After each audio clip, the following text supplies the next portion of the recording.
Bonjour et bienvenue à cette nouvelle vidéo. Je suis le vôtre, Blaise Bopé, l'apôtre de la bonne nouvelle. Mes bien-aimés, nous sommes dans un monde où nous traversons plein de difficultés, des situations très inconvénientes. La souffrance, le manque de nourriture, les conditions qui deviennent de plus en plus difficiles, la Covid-19 et la crise monétaire et économique internationale. Beaucoup plein de choses. Mais voici que l'ennemi est en train de s'élever avec beaucoup de facilité et l'Église et les enfants de Dieu se laissent prendre facilement au piège et tombent dans le péché, oubliant qu'il y a plein d'exhortations et de principes que le Seigneur nous fixe et nous demande d'observer afin de pouvoir avoir une vie chrétienne parfaite et de pouvoir bien hériter le royaume des cieux et l'établir ici-bas pendant notre marche. Souvenez-vous, la foi est une marche. Je voudrais vous réconforter ce matin avec ce court message. Nous sommes dans Hébreux chapitre 12. Je voudrais vous parler de la persévérance. Pourquoi persévérer? C'est quoi la persévérance? La Bible dit, nous donc aussi, puisque nous sommes environnés d'une si grande nuée de témoins, rejetons tout fardeau et le péché qui nous enveloppe si facilement et courons avec persévérance dans la carrière qui nous est ouverte. La vie chrétienne est une marche, est une course, c'est un marathon d'athlétisme. Il nous faut donc de la persévérance. Pourquoi? Parce qu'il y a la fatigue, il y a de la distraction à côté de nous. Il y a plusieurs facteurs qui vont concourir à essayer de nous arrêter dans cette marche. Et le facteur le plus principal qu'énumère Hébreux chapitre 12, le verset 1er, c'est le péché. Et le péché n'est pas simplement tout ce qui se sollicite du dedans de nous, au travers de ce que nous voulons ou nous voulons avoir ou être. Le péché, c'est aussi ce que nous propose le monde et auquel nous aurons tendance à adhérer. Non, nous n'avons pas besoin de nous arrêter et pouvoir profiter de certaines facilités de ce monde. Nous risquons de tomber dans le péché. Nous avons à persévérer. Ayant le regard sur Jésus, le chef et le consommateur de la foi, qui, en vue de la joie qui lui était réservée, a souffert la croix, méprisé l'ignominie et s'est assis à la droite du trône de Dieu. Considérez en effet celui qui a supporté contre sa personne une telle opposition de la part des pécheurs, afin que vous ne vous lassiez point l'âme découragée. Il y a beaucoup de facteurs et de raisons de se décourager en tant que chrétien, de cesser de prier, d'abandonner de lire sa Bible, d'oublier même d'encourager les autres, de passer ce temps dans la louange. Beaucoup de facteurs. De plus, vous voulez aller loin avec Dieu, plus vous voulez avancer avec le Seigneur, plus vous voulez connaître mieux le Seigneur, plus l'ennemi s'élève, plus les situations s'élèvent pour vous décourager.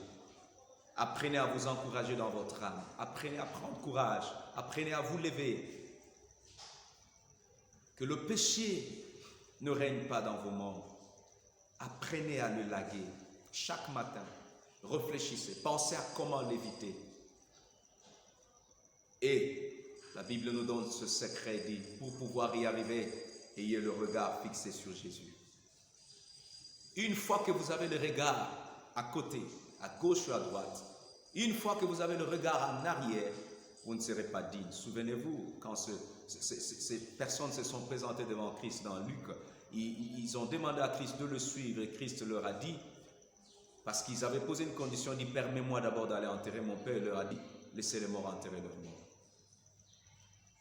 L'autre qui voulait aller à son champ, l'autre qui voulait aller à ceci, il dit, mais les renards ont des tanières, le Fils d'homme n'a pas où mettre sa tête.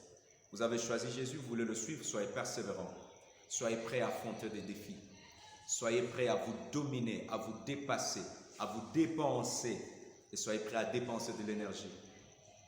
Suivre Jésus n'est pas facile, que personne ne vous trompe. Suivre Jésus, ça vaut un prix à payer, ça vaut l'abandon total de soi. Nous sommes dans la marche en suivant Christ, le regard fixé sur Christ. N'ayez pas le regard à côté, à gauche. Ce que le monde offre risque de vous maintenir dans un état de péché. Ce que le monde vous présente risque de vous maintenir dans un état qui ne vous permettra pas que la gloire de Dieu soit manifeste. Je vous prie et vous supplie ce matin, sur qui avez-vous le regard? Ayez le regard sur Jésus. Fixez Jésus. Mais vous me poserez la question ce matin, comment avoir le regard sur Jésus? Ayez votre Bible, lisez-la matin, midi, soir. Il a dit à Josué que ce livre de la loi ne s'éloigne pas de ta bouche. Médite-le.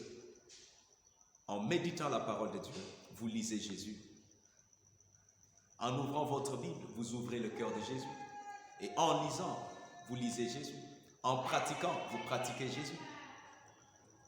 Faites que votre vie soit le standard de la parole de Dieu. Amenez votre vie au standard de paroles qui y sont écrites. Quelqu'un me dira, oui, mais pasteur, c'est difficile. Homme de Dieu, c'est difficile. J'ai essayé. Non, vous n'avez pas encore essayé. Hébreux 4 vous dit, vous n'avez pas encore lutté avec le péché jusqu'au sang. C'est une lutte, combattez. Christ nous a acquises toutes les bénédictions à la croix. Il nous a acquises tout. Mais nous devons nous battre pour pouvoir prendre. J'ai toujours donné cet exemple. On vous a fait un transfert d'argent à une agence. On vous a donné un code. Si vous copiez mal le code, vous ne recevrez pas votre argent. Et si vous ne vous déplacez pas pour aller à l'agence ne viendra pas vous donner votre argent.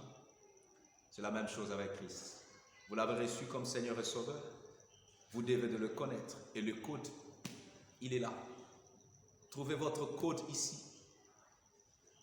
Et cela à l'agence. Placez votre code dans votre cœur. Prenez la parole, mettez-la dans votre cœur. Ça vous donne le code d'obtenir tout ce que vous voulez à l'agence céleste de Jésus. Ouvrez votre Bible, c'est Jésus que vous lisez. Et ce matin-là, c'est Jésus que je vous prêche. Celui qui vous conseille là, c'est Jésus, c'est pas moi.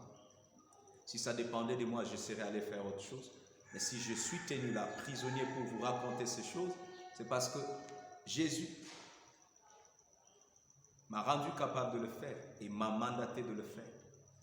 Et c'est parce que ça brûle en moi. Jésus brûle en moi. Je le désire que toi aussi, tu sois de Jésus totalement, que Jésus brûle en toi. Mon bien-aimé, le péché nous enveloppe si facilement. Et la Bible dit qu'il y a une plus grande nuée de témoins. Il y a même des témoins invisibles à l'œil nu. Même quand tu penses là, déjà, il y a des témoins qui ont vu. Fais tout. Bats-toi.